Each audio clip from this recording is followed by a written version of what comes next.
Okay, great. We're live, yep. And thank you all for attending.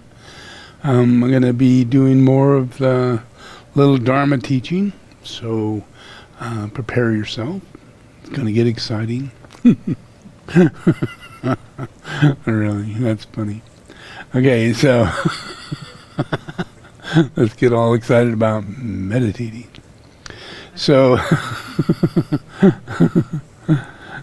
it is an exciting thing in real reality, yeah, because the suffering that goes on in the world, you know, we have doctors, we have lawyers to help us through difficult situations, to stand up for us and possibly keep it out of danger or situations. We have doctors that can supposedly come up with a diagnosis and a proper cure or proper treatment and things like that. Those are comforting.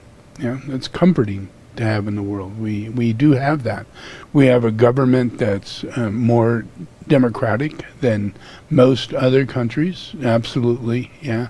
And we have, you know, all these mom, dad, we have schools, we go to college, we love football, baseball, basketball, we all hang together, you know. That's an enormously happy life. Very happy life. But the thing is that people aren't happy. Yeah. They're committing suicide. They're taking drugs. They're drinking. They're lying. They're not happy with their wife. They're not happy with their husband. They're not happy with their job. They're not happy at all. You know, and they're constantly looking for other things. You know, the reason why they're not happy is because they're very dependent upon those things to give them happiness. You know, whether it be a wife or a job or, you know, it's always there. It's a hidden thing. You're always thinking, well, this is going to make me happy. I'm going fishing. That's going to make me happy. You know, just things that you think are going to make you happy, but then next day you're not any happier.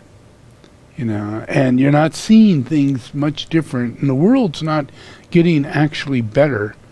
You know, and that's making you more unhappy.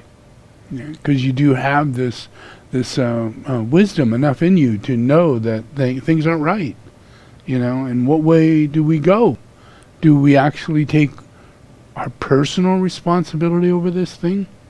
You know, is it something that we could do that can make a difference, that could solve the suffering in the world, the hunger, the corruption, the war, the, you know, things that go on that, you know, that's breaking your heart every day. Yeah, all those things. Yeah, is it possible to get that to change? You know, and you get to a point to where, you know, you're feeling joy. You know, you're feeling happiness.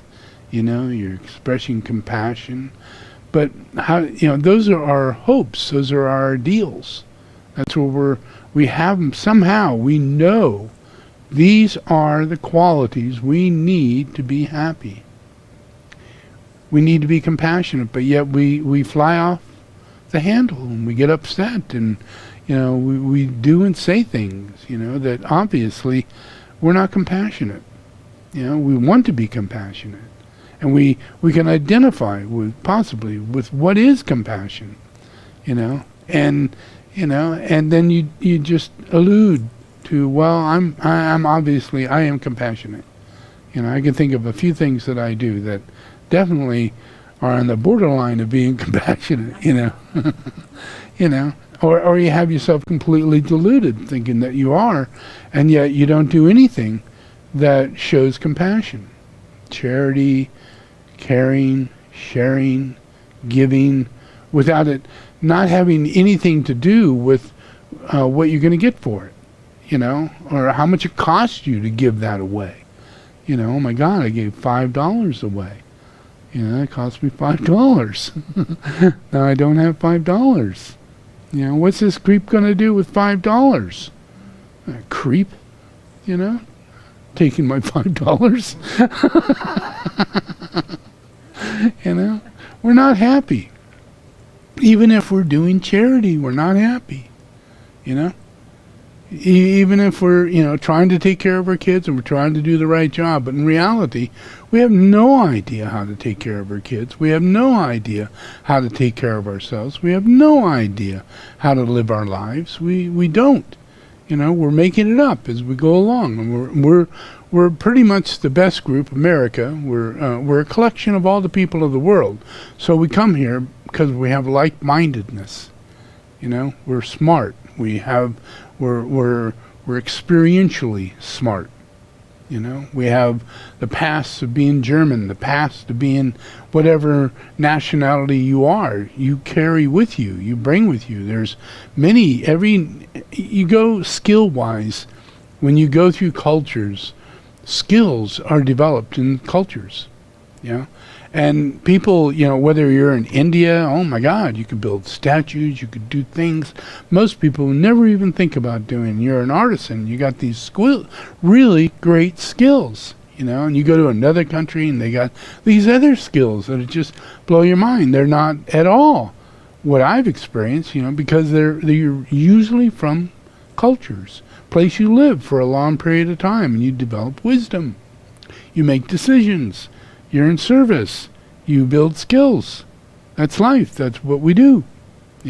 So no matter where you come from, and here in America we have so many diverse people come from all over the place. Can you imagine why it is we can create things skillfully, quickly, and bring it out into manifestation and understand it and enjoy it, and have an Apple phone be the place where Apple comes from, be the place where Tesla comes from, be the place where even Einstein comes from. He comes from another country, he comes to America, he becomes Einstein. Tesla comes from another country, he comes to America, he becomes Tesla. Edison comes from another country, he comes to America, becomes Edison. Everybody comes from another country. And we're bringing skills with us. And it's overwhelming. The trip, the level of joy we can have being in a place that represents all the skills from all the world. And the smartest ones, the most skillful ones, came here and built the houses and the roads and, the dams, things that couldn't be done. Bridges that couldn't be done. They were done by immigrants, skillful immigrants. They didn't learn it here, they learned it over there. All the temples and everything that we built took eons of time to build these arches and learn the geomancy and the architectural ability to build such high-rise developed situations, in temples and in other places. It's from cultures. Whether it be India or Spain or Italy or France or whatever country you're from, go back in history and you'll see hundreds of years of a development of a certain amount of culture. Artists, Leonardo da Vinci, the certain Renaissance period comes from culture. So cultures have an imbibing scenario, but not so good when they stay in one place. But if they were to be collective, it would truly bring about joy. It could truly bring about many different things that are found in the quest of Buddhism that brings about the healing of the nations, the healing of the planet, the healing of everything. There are things in the teachings, in the invocations, in the understanding of Buddha when he laid out these teachings. And as those teachings came out, like the Three Jewels and the Eight Noble Path, and there are other teachings too. Teachings that are the premise of why we have the world we have. 2,500 years this teaching has been going on.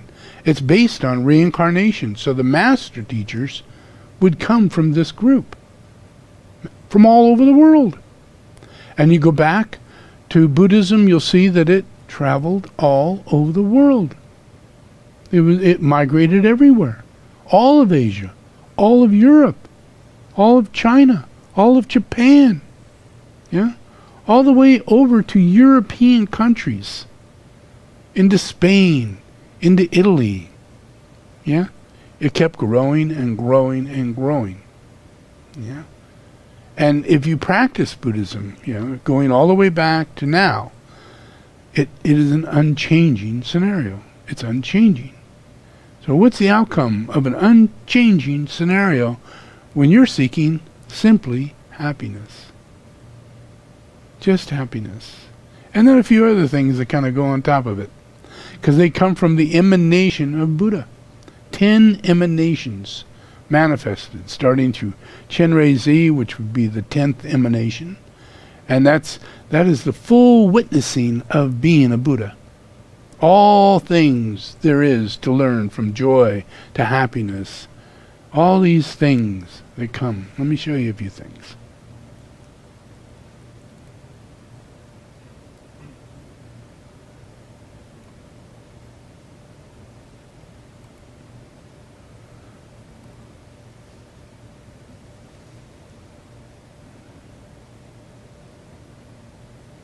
Okay, so I'm going to read this just so that you don't have to sit there and read it. This is Buddha's teaching, direct, yeah? One should cultivate the wish to be happy. Gradually, the practice will enable one to eliminate unwholesome attitudes and actions that produce unhappiness in one's life. When one has developed a feeling of loving kindness toward oneself, one should go on to develop toward a close relative or a friend. Developing wholesome social attitudes through practicing the meditation of the Four Immeasurables, yeah, will bring about a change in one's personal and social life. This is the whole world. This is culture. This is every living human being, because we're all interconnected. And that's the basis of Buddhism. We are all interconnected. Yeah? So if you practice this, it affects everybody. Yeah? And it will bring about happiness. Yeah? To the extent that one can free oneself of ill will, cruelty, jealousy, and desire, one will experience greater happiness with regard to oneself and in one's relation to others. That is Buddhism.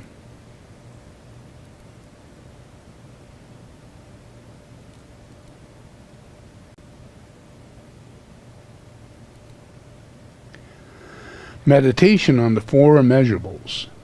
They are designed to help one extend systematically the wholesome attitudes of loving kindness, compassion, appreciate joy, and equanimity to all sentient beings by beginning where it is easiest to develop them. To practice the meditation on loving kindness, one should begin with oneself.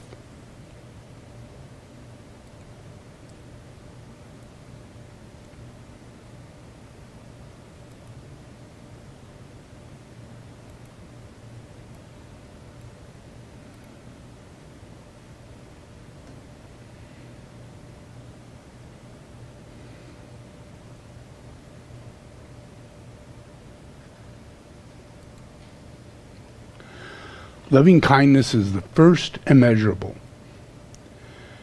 It is the wish that all sentient beings, without any exception, be happy. Loving kindness counters ill will. The second immeasurable is compassion. It is the wish for all sentient beings to be free from suffering.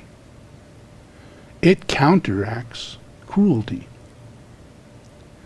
The third immeasurable is appreciative joy.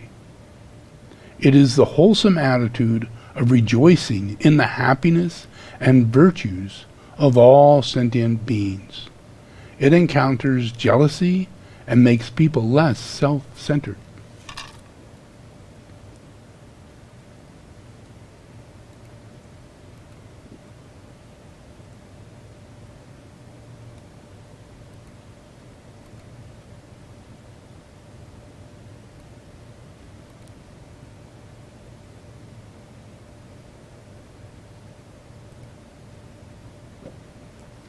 Oops, I'm going to put it over there. Meditation on the Four Immeasurables. They are designed to help one extend... Oh, I read that. Yeah, I did. Oh, I see.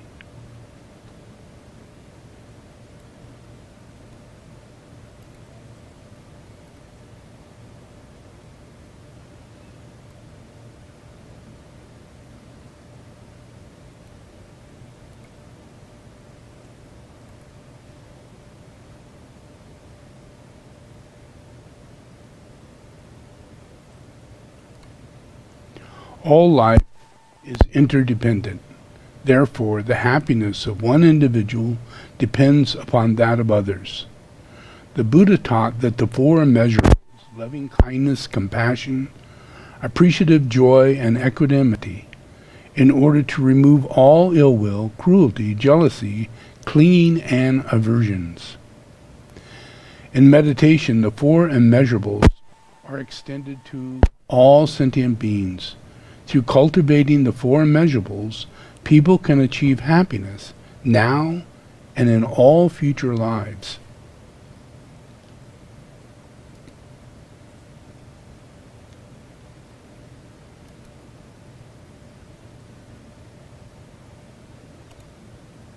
There I am. Okay.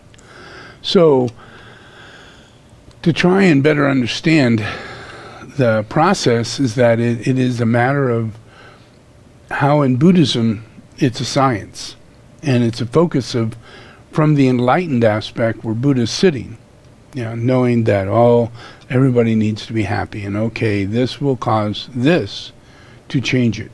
These are immeasurable, These are things that change things, but there are things that come, they move forward, they evolve out of your activity or out of your change, and that change is going from an illness, going from wrong view, and anger or whatever it affects, jealousy or enviousness or whatever it is.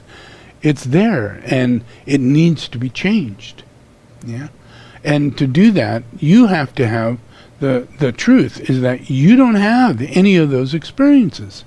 You really don't. They're there because of curse, an influence, a thought form from evil itself. And it's not from you. It's from evil itself. And evil does exist. Impurities, greed, hate, jealousy, murder, all that shit. It exists. And because we're all interdependent, all the shit connects to us along with the good. So you have to become a Buddhist. You cannot disconnect. You can't walk this road on your own, or you won't serve anybody. You won't serve anybody. You can go through the first phase, which is a probationary path, and usually it takes an entire life or 2 or 3, because people just can't get through the meditation in this process that I'm talking about, the Four Immeasurables. To get through that, you have to develop loving kindness. How long do you think that will take? How long? You have to develop compassion. You have to develop all these things. Joy.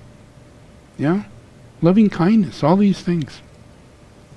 So one of the processes, let's see if I can find it.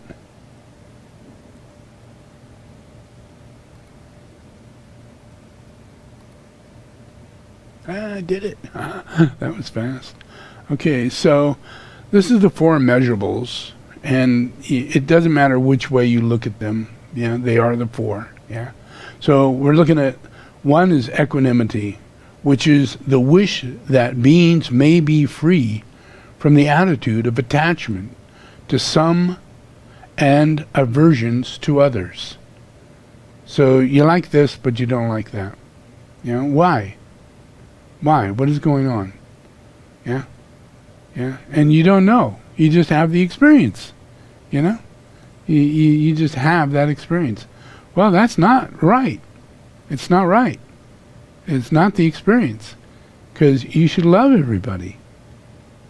And you should know the difference between, disliking someone just because they look weird, or they talk weird, or they even say mean things. As a Buddhist, that will be gone. Your reaction to it is the cause of it. Literally. And that is where you learn this. You learn this, yeah? Slowly but surely, you learn this. Because if you don't apply yourself as a Buddhist, the world doesn't change. Yeah? It doesn't change. And if you do apply yourself as a Buddhist, and large numbers of people apply themselves, and not in some diverted way, where, you think, well, I'm just going to sit at home and I'm going to, get my puja book out and manifest, the ability to be a Buddhist. But it's not the way it works. If you look at these four immeasurables, love is called jampa. Yeah. If you look at joy, it's called gawa. My name is Gawa Jampa. Yeah. So as Buddha Gawa Jampa, I hold within myself the immeasurables. I am the living immeasurable.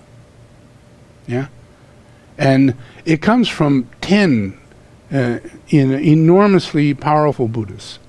Chenrezig, Amitabha, 10 enormously powerful Buddhas, and I'm one of them. Yeah, and in that, we have the influences to turn over the process of the suffering of the world. But you have to practice Buddhism, and what you get is not one Buddha, but an infinity number of Buddhas. And we're showing you the top, the very primo, perfect Buddhas, the perfect Buddhas. And they're all emanations of one Buddha. That's how perfect it is.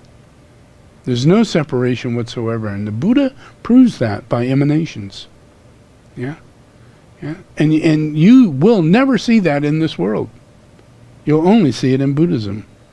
And if you want to be happy, joyful, and have all these things, love, compassion, joy, yeah, equanimity, close that door of equanimity, yeah. If you don't close that door where you don't have joy, which is the wish that living beings may remain happy and their happiness may increase further, yeah, that's our nature, yeah. These are all our natures. Yeah. So in order to awaken bodhicitta, we must awaken these four immeasurables. Yeah. And then when we do that, we get into a place of being a bodhicitta, a bodhisattva, a Buddha. So there's a place where in Buddhism we have a list of Buddhas. Yeah. There are Bhumis, Bhumis. Yeah. The 10th Bhumis is Chenrezig. Yeah? And there are 10 of them. But they express. They're not beings. They express. And they're all the same person. Just like Chenrezig has 1,000 arms and all these heads. He's at the top. And they are all the manifestations of Chenrezig. All of them. And this is what we get from that. Extreme joyfulness. Stainless, luminous, blazing light, challenged to purity, actualizing, going far, unshakable, perfect intelligence and Dharma cloud. That means the perfect view of all Dharma activity in the world, all Dharma activity in existence in time and space, witnessing things from that level. Yeah. These Buddhas have this. They sit in that. They are the emanating light of where we feel these words or feelings that, oh, I can feel joyful. Well, you feel it because it comes from that point in our nature. We are a collection. Yeah? We come from Buddhism. We come from Buddha. We have these experiences animals and cats and plants and rocks and shit don't have. We have the experience of Buddha. And we go crazy not experiencing it, because it's our nature. It's our nature. That is the cause of suffering. Does that make sense? Yeah? The cause of suffering is that people choose not to become monks and nuns after Buddha arrives. How many thousand times? Yeah? And I'm here, and I have so much radiating purity and qualities and everything that there's no ladder, you know. This is an open door. This is a path. This door closes the astral plane. This door. Yeah? It's not a religion. It's a choice. Yeah? Either you choose that Buddha does exist, and Buddha is not a human being. Buddha is not a human being. But if you keep doing this shit, thinking that Jesus was a human being, that Buddha was a human being, you know, that these people evolve themselves as high initiates or something, and people do that, but they do that because there's an avatar incarnated who's not a human being, and it has all these qualities incarnated as nature. Incarnated as nature. Yeah? So you can, if you study it, if you meditate on it, especially, and I'm not asking for the meditation on these. These are all the 10 Buddhas.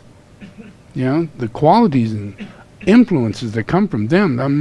No one's asking you to go there, you know.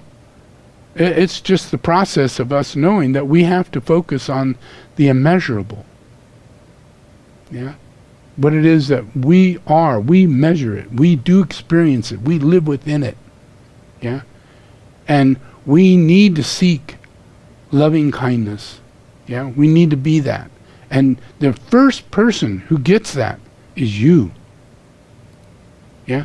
You have to be your own healer. You have to be your own Buddha. You know, you have to be your own bodhisattva. You have to be your own bodhicitta. You have to struggle to go through the process to get to that point. Yeah, because there's nothing in our world that serves in this way other than Buddha. These words, these interpretations, joy is a fleeting word. Love is a fleeting word. You know, you can be married, unmarried. You can, you're in a place to where you might like and then you hate. You know, these are all things you must solve. You must solve these things. I live in samsara because I made a commitment. That I would live in samsara forever until all you get this. Not one person not getting it. Yeah? And then even after that's done, I still don't go away. I do maintenance. I maintain this whole thing. It is the same commitment that you're going to make, because we're all in the same boat. We're not going any other place. We're going to make this so beautiful and so lovely and so happy and so joyful and so Buddha-filled. Yeah? And we're going to do this together. It's not going to be a feminist thing. Oh, girls need to, guys need to stop being this and this and raping girls. It's not about that at all. It's about compassion and love. If we can radiate that into ourselves, love yourself. Forgive yourself. Give yourself every opportunity to bring these things into yourself by getting rid of those things that are the opposite. Yeah? And you do that through meditation. And every time we sit and meditate. So imagine meditation. You're going to meditate. You're meditating with who? With Buddha. Well, this is a pantheon of Buddhas. So as the teacher of Buddhism, I help people gain a focus, So me, Buddha Maitreya, my mantra is OM Mani Padme Hum. Yeah. Well, by golly gosh, it happens to be Chenrez's too. Yeah. But don't confuse us, because I'm the same guy. I'm just living and walking and talking. I'm the guy who made the commitment. Read about Chenrezig. He's the one who remains in samsara. Remains in samsara. And gives these teachings. And can give these teachings because he has all these qualities. Yeah? And all these arms and all these heads and all the things you think about in Buddhism is an emanation of Chenrezig. Compassion. The willingness to do this. Yeah? Yeah? And it's not, you know, like, oh, I get so tired. Oh, I can't handle it. Oh, shit comes in. But it's the qualities that all of us are praying and all of us are doing these things who are actual Buddhists. You know, when we change our impurities, and next year we're less impure, and 10 years later we're just fine, and we're starting to feel happiness, and we're experiencing some joy. And it's not a material thing. It's all spiritual. It's all about loving and feeling love and being love. Yeah? It's not a religion. It's a hardcore case of change into something that doesn't change. And when you manifest into what it is that doesn't change, from something that changes every freaking 10 minutes, you know, fickle fate, holy mackerel, who knows what's going to happen next? In this world of fickle fate, in your mind, in your experiences, you know, tornadoes, anything, all is going to happen. A gun from Kmart, you know, some guy's going to run out and shoot you in a parking lot, you know. The nervousness, the possibilities are there, so extreme. Yeah. And, you know, big rocks coming down from the sky, volcanoes blowing up, you know, ocean waves a mile high coming in, taking away the coastline, you know. The ocean getting smaller and then all of a sudden getting bigger. And holy mackerel, we have no coastlines, all these terrible, dreadful thoughts. Terrorism, another plane comes in and, you know, now it's a nuclear bomb. You know, those are all our thoughts in this samsara. In this samsara. Yeah? And I am the only Buddha on earth. And how wonderful that is. Because we have a chance. We have a chance of turning this thing around.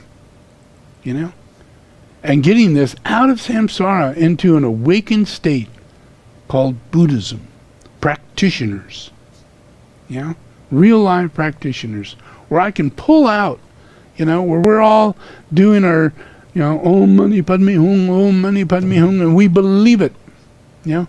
We actually wrote the Om Mani Padme Hums that are inside that. You know?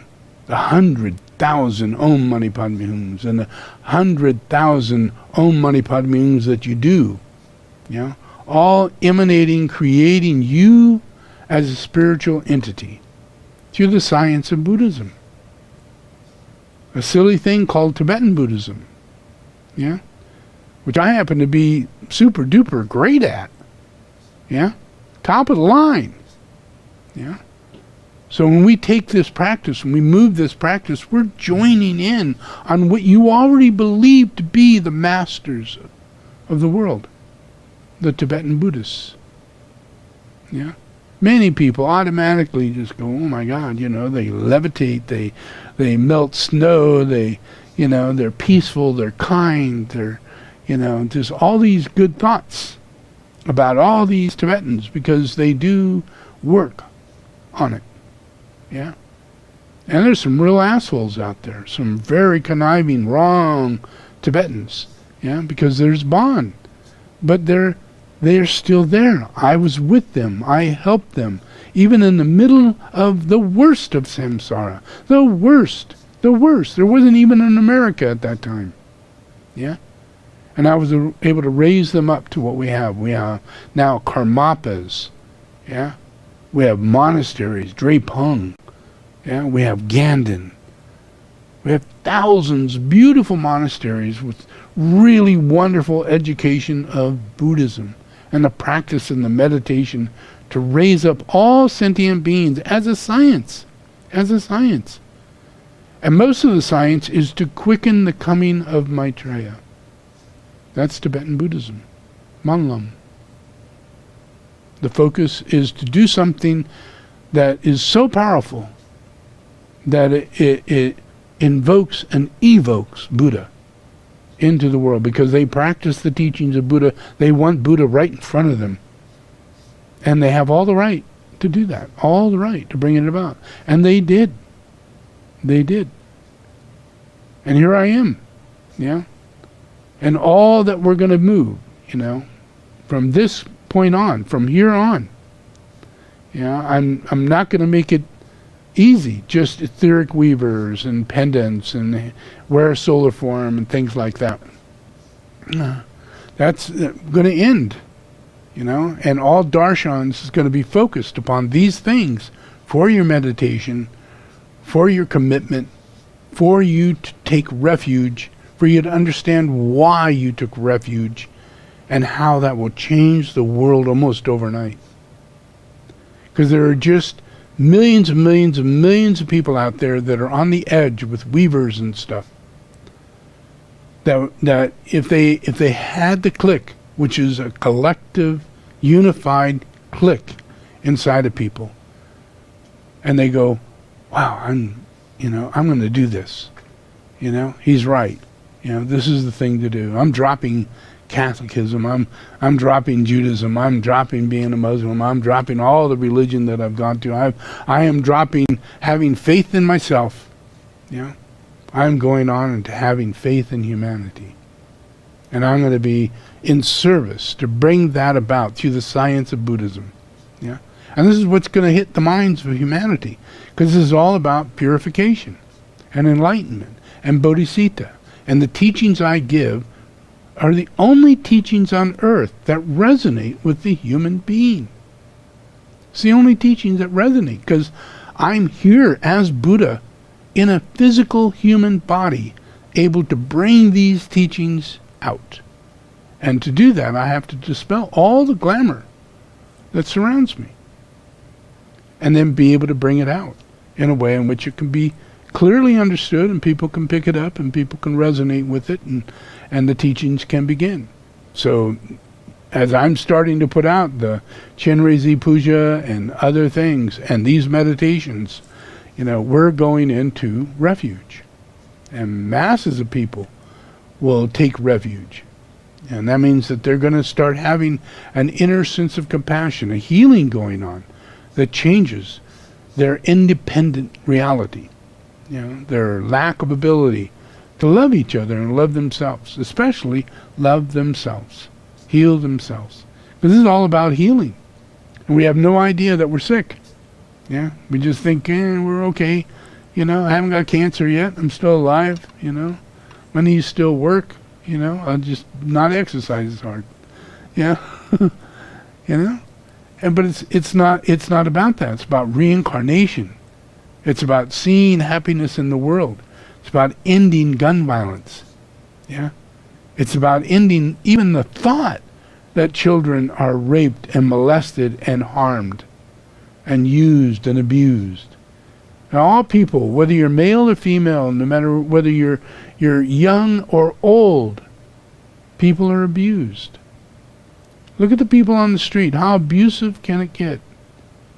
That's as abusive, it's so abusive. It just blows my mind, and there's nothing that I won't do to make sure every single person is fed. And I'm in process of getting trillions of dollars moved toward the hunger of the world and end this thing.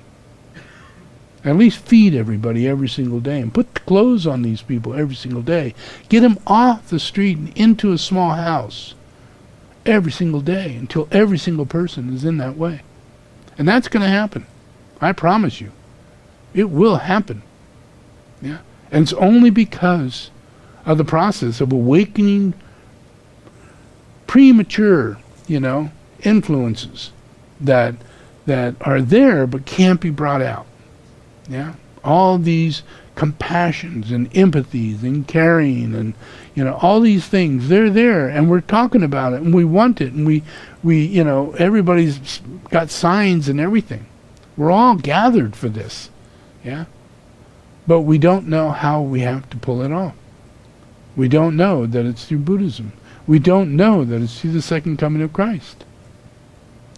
We don't know that that's what he's here for. To shine a light on the way and be the way. Be the way. Yeah? And bring about all these changes. But not as a person like myself sitting here going, there we go, it's over with. Okay, now tomorrow everybody look around. Every kid's got a box of food. Everybody's happy. It doesn't work like that. It works through Buddhism. People have to care. And they have to care about themselves. So these teachings are to stimulate, to aspire people to remember. All my invocations, all my prayers are stated, remember, remember, remember. Angels work together, remember. We're all Buddhas, remember. Yeah? Because we all have this information. We would not have built the pyramids. We would not have built all the temples on the earth, all over the earth, based on Buddhism. They're all Buddhism. Stupas in the form of a pyramid, and the name of a pyramid is a stupa in Tibetan Buddhism. A stupa is called a pyramid. Yeah? Because it is geometrically the same geometric configuration as a pyramid. So all these sciences are hidden within consciousness. Geometric forms, geometric patterns, symbols, the consciousness and the ability to be attracted to good, the true, the beautiful, spiritual past, powerful invocations and love and kindness and gathering of energy at sacred sites. Yeah? Be able to go back to those places and instill that energy with recapitulation, with your own love and your own kindness and skills that you're wasting your time, spending your time just looking at a telephone, thinking this is your skills. I mean, I'm totally aghast as to what I'm witnessing. Because people are skillful. They're to be masters. Masters. So we need to love ourselves, love and enjoy and appreciate what we're doing. Because if we do that, we do it better. And every time we do it better, we become skillful. Because we find that, shit, that doesn't work. Don't know why I keep doing that.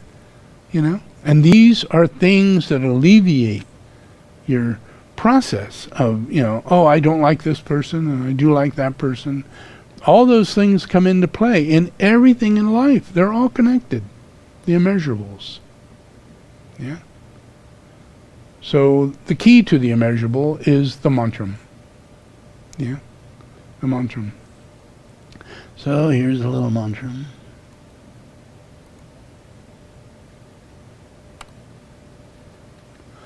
OM Mani Padme Hum.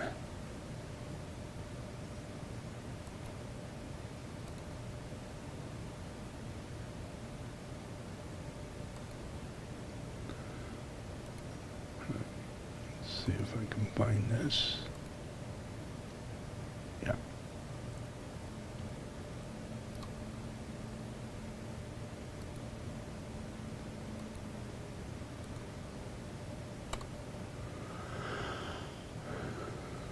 In the Om, when you say the first syllable, it's a blessing to help you achieve perfection in the practice of generosity. In the Ma, it helps perfect the practice of pure ethics. In Ni, Om Mani, helps achieve perfection in the practice of tolerance and patience. In Pad, the fourth syllable, helps to achieve perfection of perseverance. And Me, helps to achieve perfection in the practice of concentration.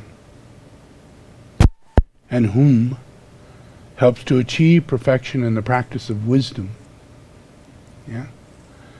So these are all, imagine you're just doing Om Mani Padme Hum, Om Mani Padme Hum, Om Mani Padme Hum. Yeah? I've done that gazillions to zillions. It exists because it radiates from me. Yeah? It's the radiating quality that comes out of Buddha. These words, these feelings, the practice to be tolerant. It's just the nature of Buddha. Yeah? So it comes in a form, like a syllable. Yeah? In a sound. Yeah? And it's literally the presence of Buddha. Om Mani Padme Hum, Om Mani Padme Hum. Does that make sense? A lot of people go, well, Om Mani Padme Hum, that's a protector, that's dispelling shit, it's so powerful. It dispels evil, it wipes away bad luck, it gives you good luck, and, all these different things. Yeah, there is stuff, yeah. But the truth is, what I just said, it's a blessing. You're talking like me, yeah? Om Mani Padme Hum, Om Mani Padme Hum, yeah? It's a blessing. And when you do that, you take refuge in what it is that's right in front of you, going Om Mani Padme Hum, Om Mani Padme Hum. Yeah? And you can be in one life and you're going, oh, gautama Buddha, Om Mani Padme Hum, Om Mani Padme Hum. Oh, padmasambhava, Om Mani Padme Hum, Om Mani Padme Hum. Om karmapa, Om karmapa, Om karmapa. Om Mani Padme Hum, Om Mani Padme Hum. Yeah? The full lineages of manifestation and emanations are in Om Mani Padme Hum. The entire hierarchy does Om Mani Padme Hum. The lay person, the highest person, they all focus on Chenrezig. And Chenrezig's Om Mani Padme Hum. Because that's the only one that would come, who's already here, but they don't know where. So they want to bring him, this is a big planet, It could be in Japan for 500 years, it could be in, Detroit for 50 years, it could be anywhere, and I'm just one person, So you better do Om Mani Padme Hum. Yeah? Because it's the light of the world, and it's changing the world. Yeah? And Buddha has activity, and in most cases, all the Buddhas, all my incarnations, a great deal of history from it isn't existent. It's not really well known. Yeah? Because of so much movement, so much activity. Yeah? It's not just sitting around, But the science is telepathic. The science is a way that you can receive Buddha, and become an emanation. And you attain from bodhicitta, that's through refuge, taking refuge. Because you believe in the Buddha. You believe in the Buddha. Yeah? And as I continue teaching, which I am going to, I'll give you mantram. We'll do mantram together. And we'll do pujas together. Just like you've witnessed me be the one who does all the pujas. And me be the one who talks and does all the mantrams. But we're in a cycle now to where everybody needs to begin their refuge. And by taking refuge, it locks in hundreds of millions of people into a very, very near. It's a moving. It draws magnetically into it. People who can't wake up start getting blessed.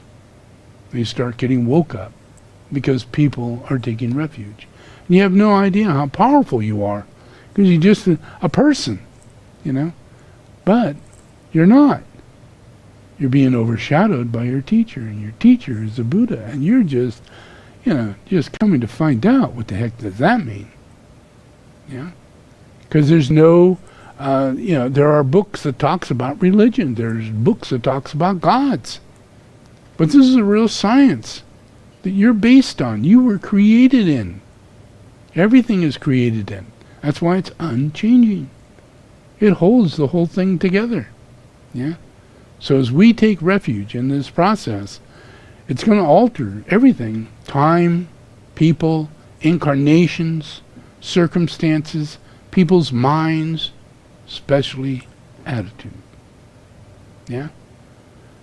The process of OM Mani Padme Hum, and the process of changing, the ability for people to go from being, selfish and having jealousy and all of those qualities. Imagine how many people are going out rioting, how many people are going out trying to take over the country, how many people are believing in QAnon.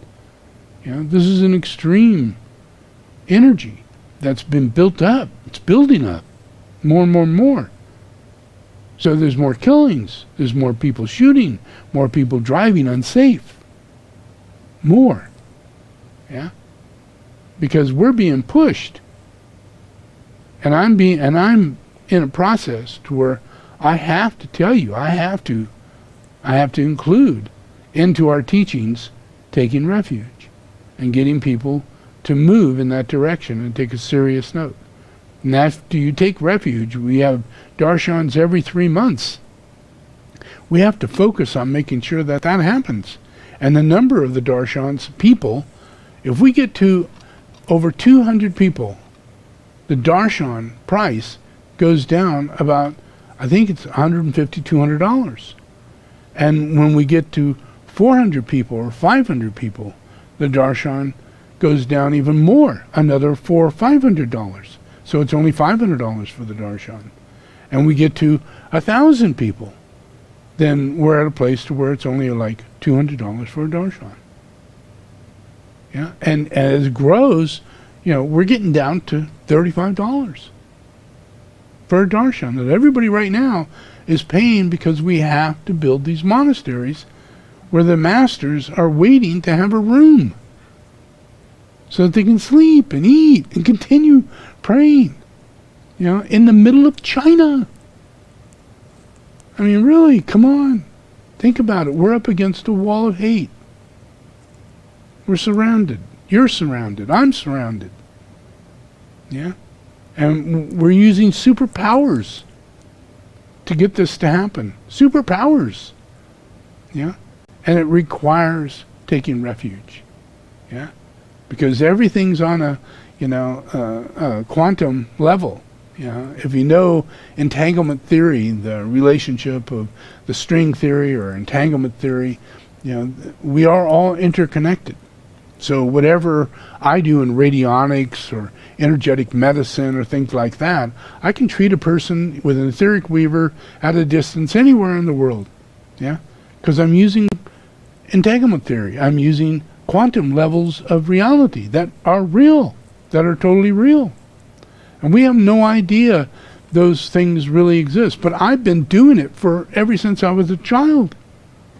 Yeah? So that's affecting all things. Because you got a Buddha who's working inside of physics, changing time and space. Literally untying all the knots of people unable to take on what it would take to become joyful, what it would take to become happy, what it would take to do these things. I ended smoking. I ended and am ending drinking. I ended and am ending homosexuality. All these things that are just currents inside of humanity that are causing so much more emotional pain and physical pain, that are just right on top of our normal pain, car accidents and cancer and things like that. So all of those things are in the dark lodge. All those things are dark, negative forces pushed up against the influence of the light. So being able, doing puja and going into this process is the only thing that will make a major difference in a world that is right now in a state of complete disruption. I mean, what happens if Donald Trump doesn't get busted? What happens if he becomes president again? What happens if we're pulled out of the greenhouse effect and nuclear work and oil and all those things that we are in the process of changing and staying and healing and fixing? Yeah, because it's part of Buddhism. Yeah, but this whole other thing is the opposite of Buddhism. It's capitalism and many other things and religions and all the things that hold that together. So it takes humanity. Every single person. I'm telling you, I am serious as shit. You know, every single person. I don't care if you're in Africa or you're an Israeli or you're a Muslim and your mom and dad's going to kill you for listening to this. You know? It doesn't matter. What does matter is that you change your heart. You can practice Buddhism in your own way, but as you start practicing, it starts dispelling the glamour around you, and shit happens. You get stronger, more willing to not take this shit anymore, and step aside and live a different kind of life, because this is wrong. Yeah? And you can tell the difference because you've taken refuge. And the beginning of taking refuge is the beginning. It's the beginning. You're working. You're turning the wheel of Dharma. This is changing everything. Every single person is going to have this happen to them. Not a person is going to live without it. One life after another, it's all going to happen like this. Yeah? And the willingness of humanity to move willfully through education, through awakening of mind, through study. Yeah, it's like when I put this out and I talk about, you know, these certain things that are found in Tibetan Buddhism, but Tibetan Buddhism is found in Tibetan language, you know, and you know, and usually Tibetan Rinpoches, who only in the last 10 to 15, 20 years started teaching in English, you know, so you know, your ability to decipher and interpret the level of Buddhism that I've been involved in would be very difficult. Yeah. So over the last 20 years, many of the Khenpos and many of those who have gone through the different levels of education, they also became educated in English. So they began interpreting these books. So there's an enormous number of books out there. The difficulty is who interpreted it. Yeah. You know, so I'm going through a process of looking through all the books and checking them out, and I'm going to teach in the way that I'm teaching, you know, that takes layers, helps us through layers, and it gets you through the first process. And I'll explain more and more, but you have to attend, and you have to meditate, and you have to do the things that I'm recommending, you know, because purification is the quickest way. Yeah, the blessings that you receive give you the strength to do the right thing. So I have to give the teachings of what those right things are and how to live within that realm, how to go within that place, like being a carnivore rather than a vegetarian. It's a really big difference, you know, and the process of whether or not we're going to believe in, you know, Buddhist, you know, maybe not reincarnate, or Buddhists don't believe in God, and all these different things that takes us away from attaining Buddhism, because it's all about God. God is love. God is every one of these things that we're trying to get better about in ourselves. These are all emanations, like 7 light rays, but they're actually coming from manifestations of God, emanations of God, yeah, that are qualities that have been worked out in the human realm and manifested through a physical form of a Buddha. So that when that Buddha is, since that Buddha did manifest those qualities, you can receive those qualities through transmission. So the practice that we're going to do is that you're going to learn about every single Buddha. And you're going to learn how to meditate and align to and make contact with those Buddhas. Yeah? And your process is going to be a slow but sure, you know, cleansing of things that might get in your way, that has to do with each one of those Buddhas. Because when you're receiving those blessings, you're only receiving them because it's time. You're already pure. You're perfect. You know? You're ready for that sort of thing. But now you're ready to go on to the next level, which is transmit out the teachings that's coming out of Buddha.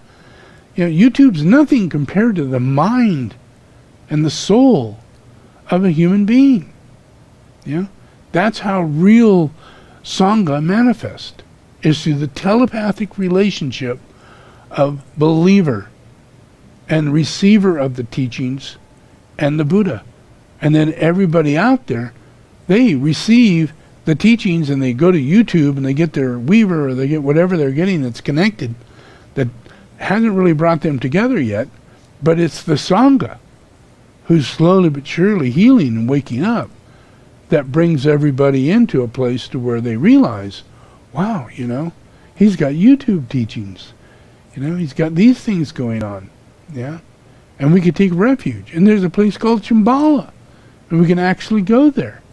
And yet, even though this has been going on for 20, 30 years, you know, nothing wakes up until the time that it's supposed to wake up. And we're going into year 2022, which is it's like a gateway between heaven and hell. And whether or not we go to hell, you know, and live a very polluted life for a very long time, because we can't clean this up once everything blows. You know, once everything blows, you know, you can't clean it up. You know, there's no technology left. There's no masses, numbers of people are gone, and the industry and the maintaining electricity and maintaining clean water and maintaining all those things of really bad volcanoes and really bad scenarios happen, which do happen. They do happen. Solar flares do happen. They're consistent on our planet. Yeah? And without the process of Buddhism continually changing toward meritorious compassion, light, and love, yeah, we don't have a protective aura. We don't have a protective field. The chakras of the earth are not radiating. They're weak. They're not integrated. None of the personality integration of any of the continents have even began yet. Yeah? So imagine what happens when it does. Deserts begin growing. Water begins transcending to one place to another that you don't expect, because of blessings. Blessings. Just like you're receiving blessings. Well, for the earth to get the blessings, you need to be a practitioner, because you're the caretaker of those things that cause the clouds to move, that cause the volcanoes to blow, yeah, that cause the car to hit you, yeah, all those things, yeah, it'll fly, just like that, yeah.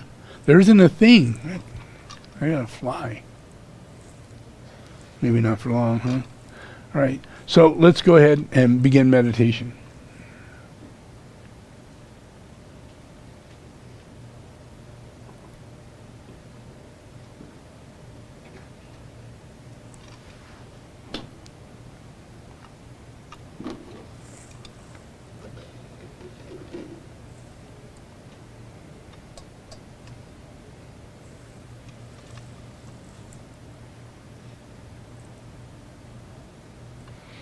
Okay, repeat after me.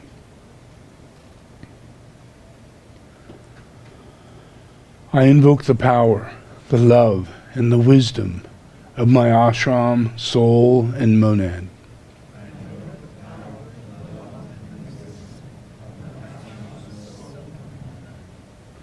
To guide me into the right activity in the plan.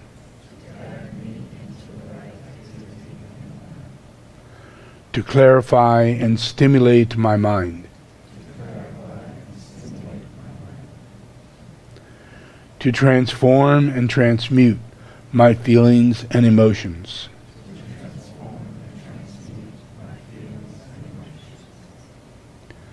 To energize and vitalize and heal my physical and etheric body.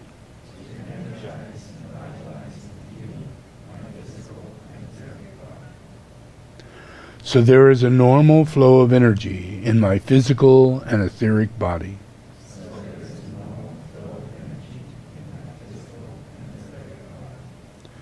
Through this day and every day, I ask this in the name of the Christ to serve the One.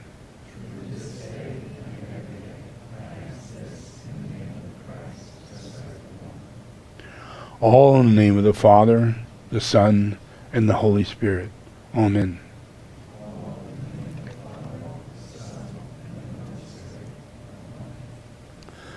So what I'm saying is that every living human being is meant to be and must be a monk or a nun. Must be. You know, I'm the same guy, Jesus. Throw me on a cross. I've only got 12 disciples and they run. But I still say this. I said it to them. You're here, you don't want to be here, but you're here because I teach you well enough to keep you here. But everybody is to be a monk and a nun. Yeah? There is no other way. We are not dependent upon ourselves. We are interdependent. And if we don't close this great big door of separation and have separative thoughts for any reason, yeah, that creates jealousy, enviousness, it creates every single thing we have to fix. Comes from this delusionary phenomenon, and it's a real phenomenon. We are separated by demons. Yeah, and they're not you. There is humans, there's demons. They're different, totally different. But because humans have all these beautiful characteristics and qualities, demons can't radiate with it. They can't resonate with it. They hate it. And what they do they like to play the game of getting you to fall. And do all the ugly things that they think. Because it's elemental. It's not you. And you're not going to get out of this. Unless you do what I'm telling you. You know, that's why I give this invocation. Through this day and every day, I ask this in the name of the Christ to serve the One. You know, the same Jesus, you know, it's just this is a big echo chamber. I've been around 2,000 years and I'm saying the same thing. You know, but you're at the door. You're at the worst possible place. I wouldn't be here if it wasn't a bad time. I'm not here because angels are coming and extraterrestrials are behind me, you know, with all great light and glory and all the, you know, all the things that you have in your, you know, Disneyland, you know, utopian ideology. And none of that is real. None of it. Forget all of it. Yeah? All there is Christ and God. Yeah? And I'm going to teach you Buddhism because emanations are real and there is a science to this. Yeah.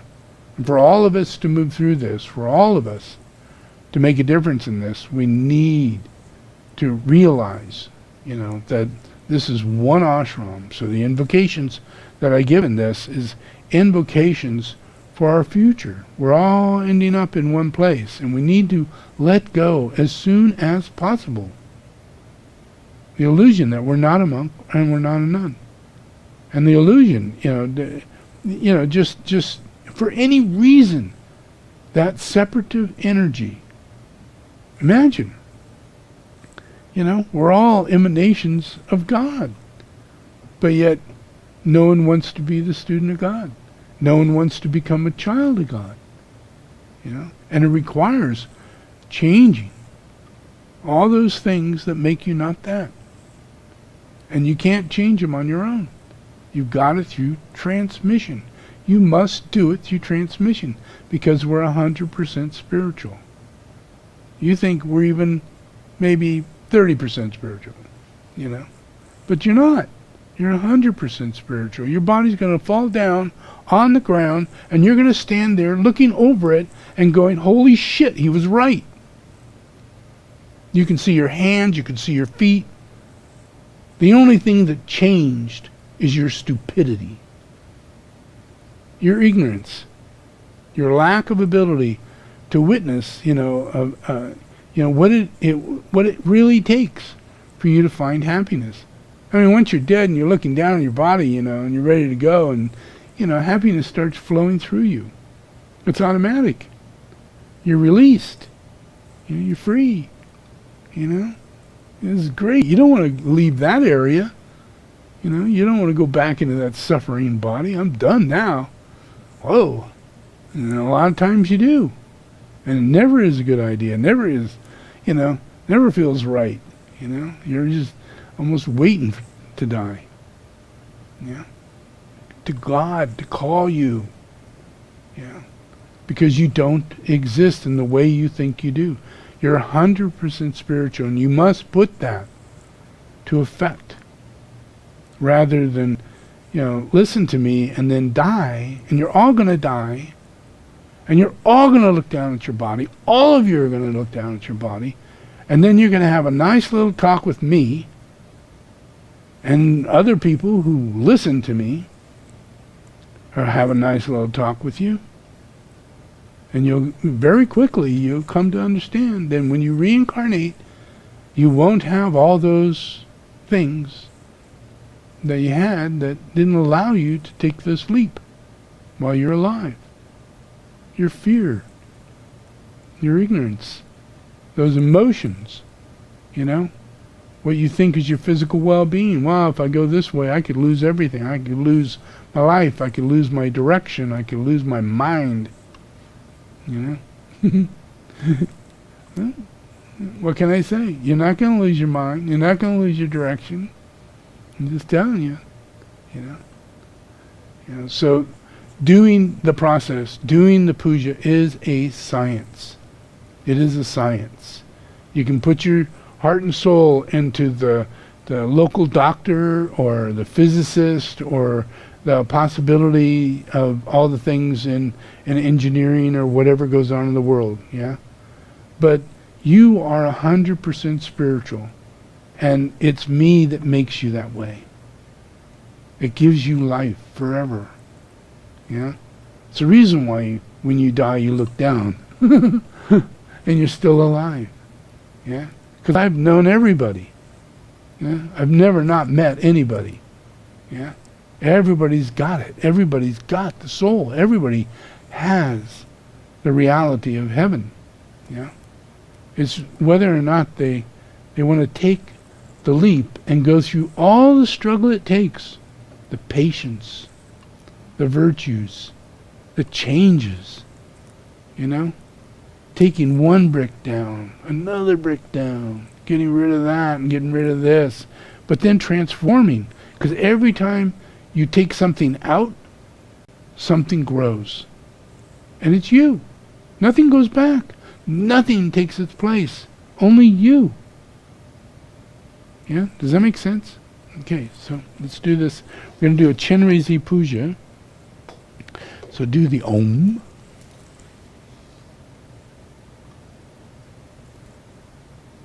Okay, just close your eyes and listen.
for refuge to all the glorious holy lamas. We go for refuge to all the yadamas, the deities gathered in the mandalas. We go for refuge to all the Buddhas, those who have conquered and gone beyond.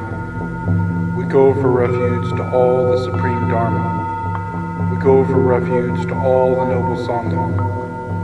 We go for refuge to all the Dakas, Dakinis, protectors and defenders of the Dharma, who possess the eye of transcending awareness. We go for refuge to all the glorious holy lamas. We go for refuge to all the yadams, the deities who gather in the mandalas.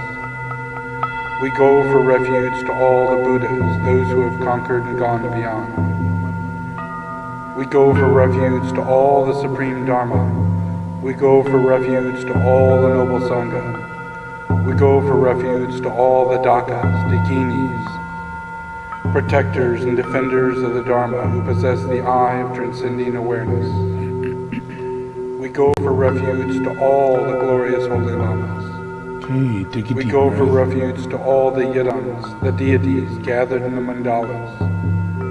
We go for refuge to all the Buddhas, those who have conquered and gone beyond. We go for refuge to all the supreme Dharma. We go for refuge to all the noble Sangha. We go for refuge to all the Dakas, Dakinis, protectors and defenders of the Dharma, who possess the eye of transcending awareness.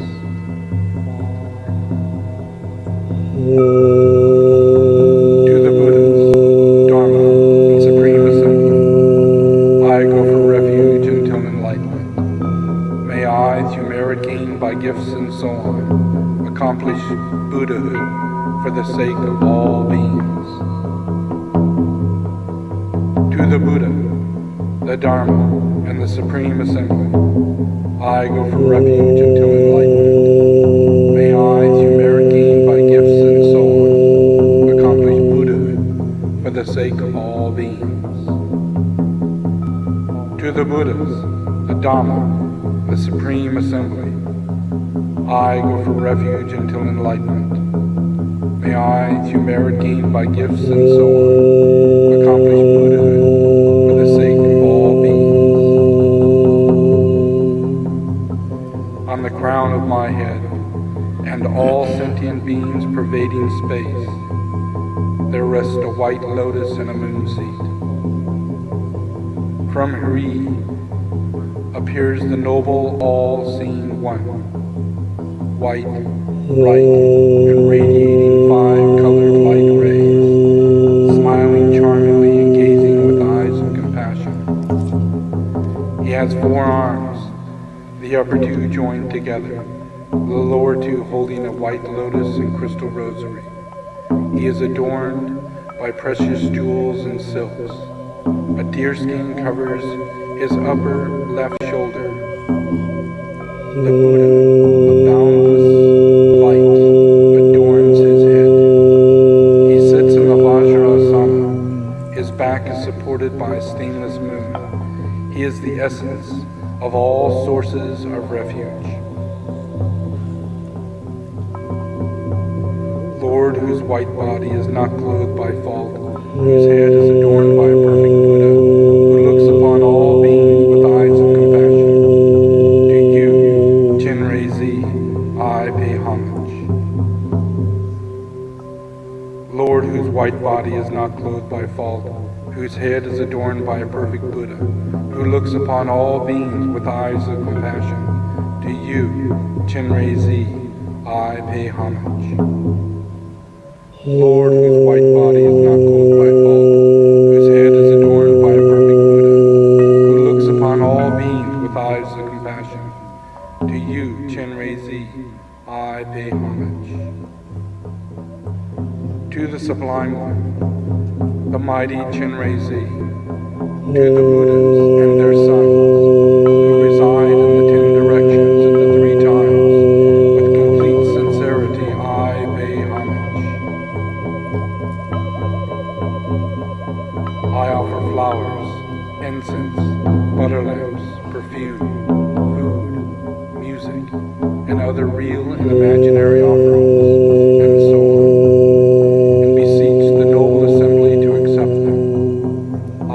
witness all the unskillful actions caused by the power of conflicting emotions, and the 10 unvirtuous deeds, and the 5 sins of limitless consequence done from beginningless time until now. I rejoice in the spiritual merit of whatever virtue of the Svarvakas, Pratrika Buddhas, Bodhisattvas, and ordinary beings gathered throughout the 3 times. I pray that the Dharma wheel of the Mahayana, the Hinayana, and of the teachings common to both be turned in accordance with the wishes and the aptitudes of all beings.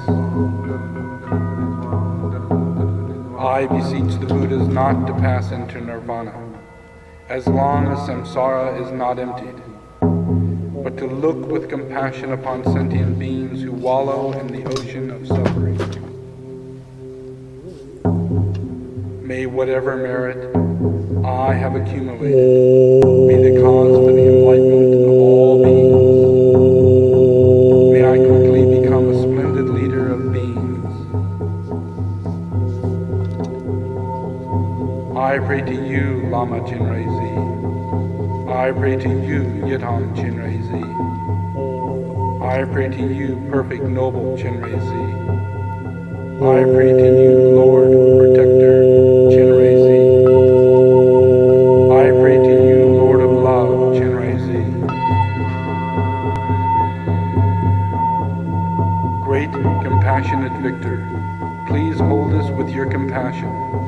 Numberless beings who wander in endless samsara experience unbearable suffering. There is no other refuge than you, Protector. Please bestow the blessings to obtain omniscient Buddhahood. By our power of accumulating negative karma from beginningless time, sentient beings through the force of anger are born as hell beings and experience the suffer of heat. May they all be born in your presence, perfect deity. OM Mani Padme Hum. By the power of accumulating negative karma from beginningless time, sentient beings, through the force of greed, are born in the realms of the pretas and experience the suffering of hunger and thirst. May they all be born in your perfect realm of the bodhicitta. OM Mani Padme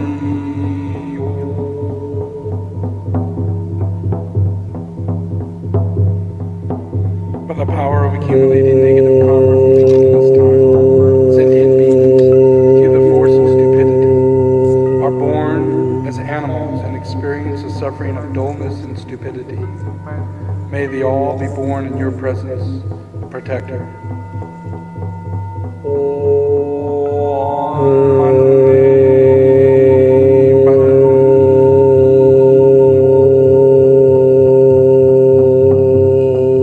Hum. By the power of accumulating negative karma from beginningless time, sentient beings, through the force of desire, are born in the human realm and experience the suffering of excessive activity and constant frustration.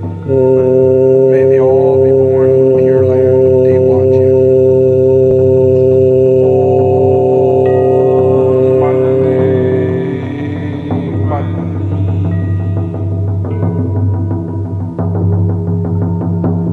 By the power of accumulating negative karma from beginningless time, sentient beings, through the force of jealousy, are born in the realm of the demigods and experience the suffering of fighting and quarreling. May they all be born in your realm, the bodhicitta. OM Mani Padme Hum. By the power of accumulating negative karma from beginningless time, sentient beings, through the force of pride, are born in the realm of the gods and experience the suffering of change and folly. May they all be born in your realm, the bodhicitta. OM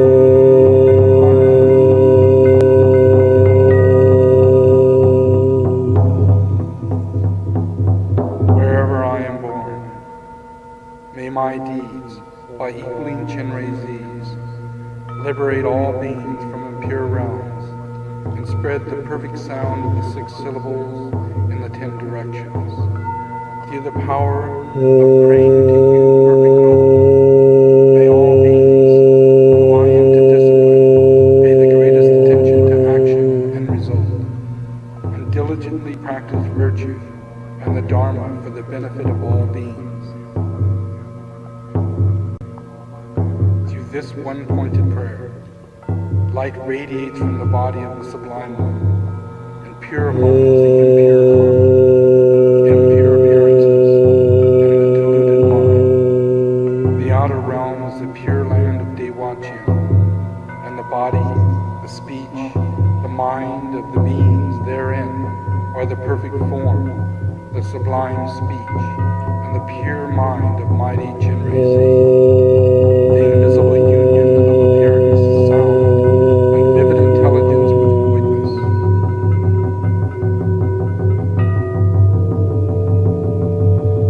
OM Mani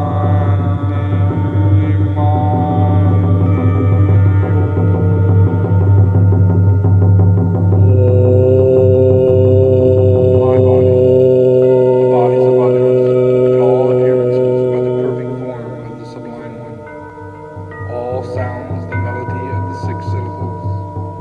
All thoughts the vastness of the great Shana.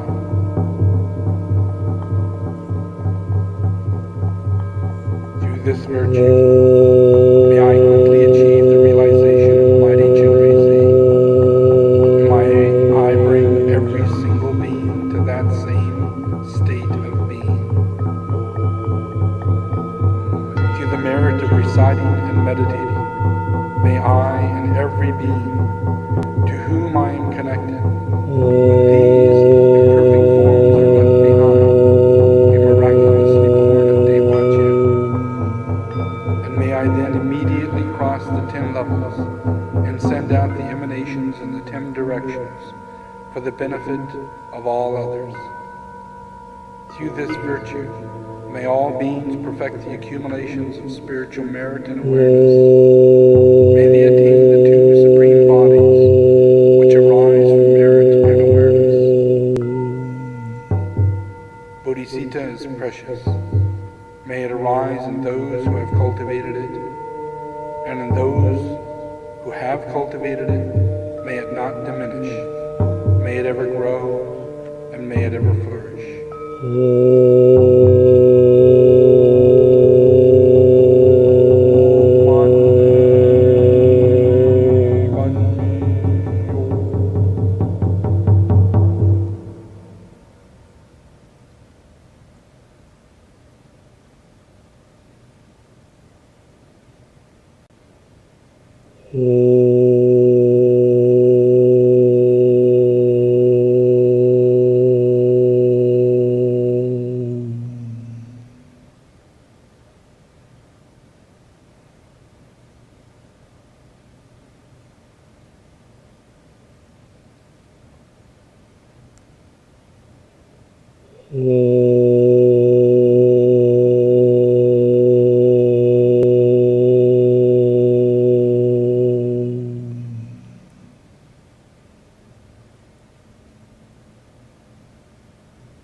Okay, just relax.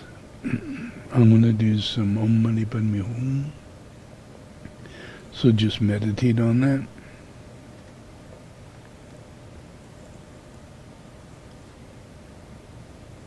Om Mani Padme Hum, Om Mani Padme Hum, Om Mani Padme Hum, Om Mani Padme Hum, Om Mani Padme Hum.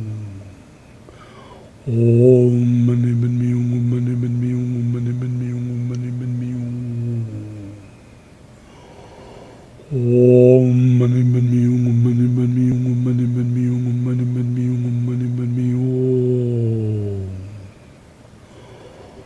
Om Mani Padme Hum, Om Mani Padme Hum, Om Mani Padme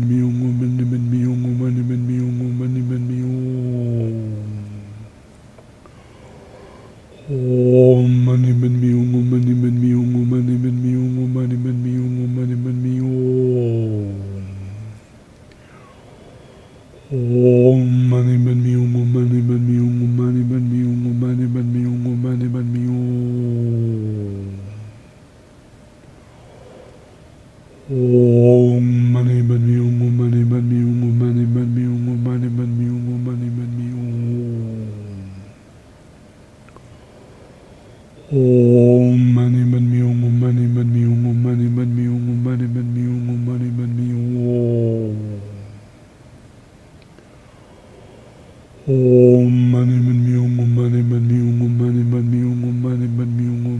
Hum. Om Mani Padme Hum, Om Mani Padme Hum, Om Mani Padme Hum, Om Mani Padme Hum, Om Mani Padme Hum. Om Mani Padme Hum, Om Mani Padme Hum, Om Mani Padme Hum, Om Mani Padme Hum, Om Mani Padme Hum. Om Mani Padme Hum, Om Mani Padme Hum, Om Mani Padme Hum, Om Mani Padme Hum, Om Mani Padme Hum.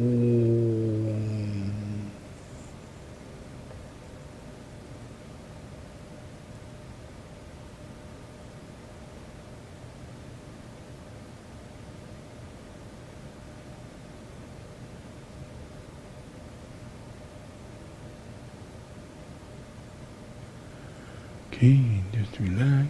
You can open your eyes.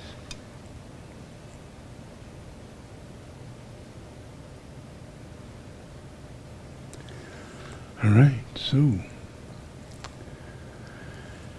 got a darshan coming up on November 21st, and is that right? 21st? Is it? Yeah. Okay, good. Got you the wrong day, and that's pretty soon. Yeah. So.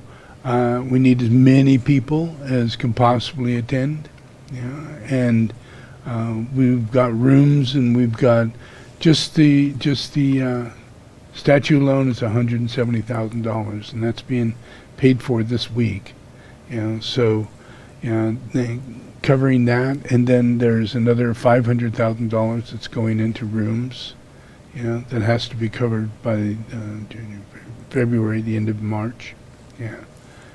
So there's a moving process where we're building the Maitreya monastery in Leitong that this is a Sakya monastery, goes back to Gautama Buddha, the lineage of Sakya, not the lineage of, many others afterwards. It's the first in the beginning lineage.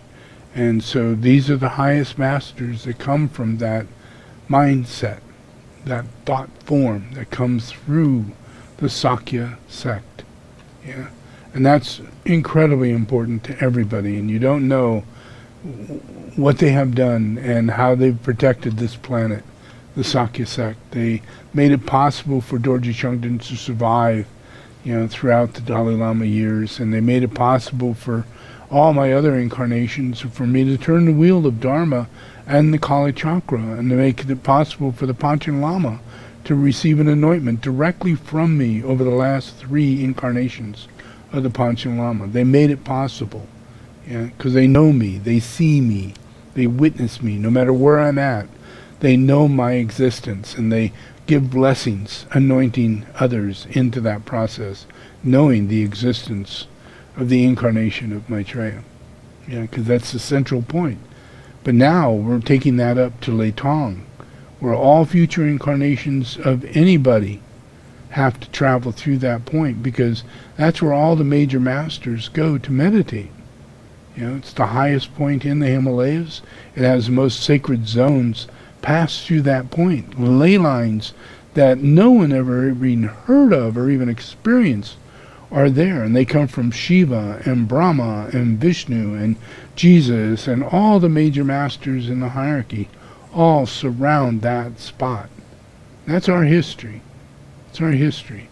And that all resonates up through these pyramids, this place. Yeah?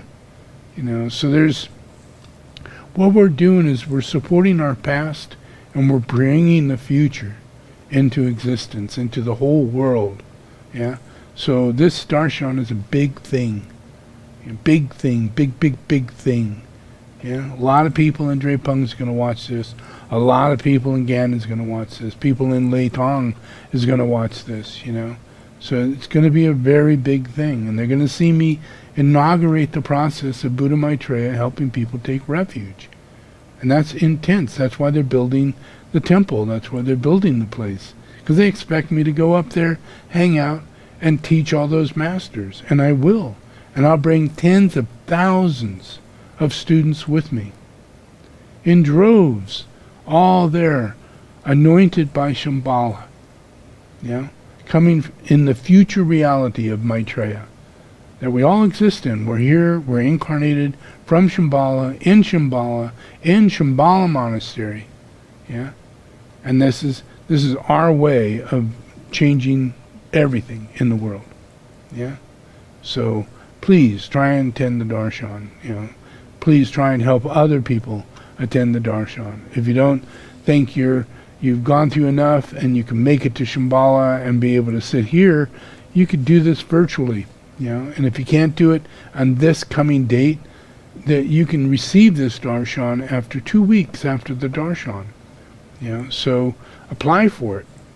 Yeah, try and get it and watch it. Be a part of it. Yeah. And get these numbers up so we can get to a point to where these darshans are $35 a piece. And they're easy for everybody to deal with. And we have a monastery in large numbers that people can start going to and live in and change their lives from here on out. All right. Enjoy. Thank you very much.